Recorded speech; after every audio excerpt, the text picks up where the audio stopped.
Paying ગેસ્ટને લઈને Gujarat high court દ્વારા એક મહત્વનો ચુકાદો આપવામાં આવેલ છે.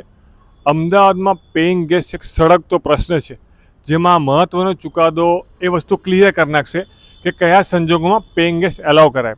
આ કેસમાં એવું થયેલું કે સોસાયટીમાં ફ્લેટમાં જ્યારે પેઇંગ ગેસ્ટ ચલાવવામાં આવતું હતું ત્યારે સોસાયટી એનો વિરોધ કર્યો. સોસાયટી કહેલ કે સોસાયટીમાં પેઇંગ ગેસ્ટ ચાલુ ના રહેવા દેવાય.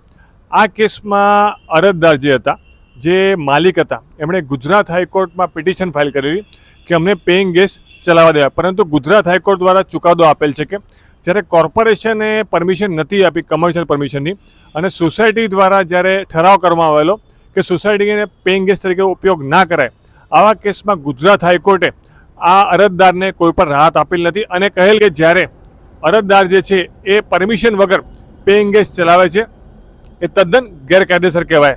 જ્યારે પણ રેસિડેન્શિયલ સોસાયટીઝ હોય ત્યારે સોસાયટીની પરમિશન ના હોય એવા કેસમાં પેઇંગ ગેસ્ટ ચાલુ ના રહેવા દેવાય. આ કેસમાં પેઇંગ ગેસ્ટ જો છે એ સોસાયટીના સભ્ય ના હોય અને તે લોકોને કમર્શિયલ પર્પઝ માટે જો મકાન માલિકો રાખતા હોય તો એ ગેરકાયદેસર છે.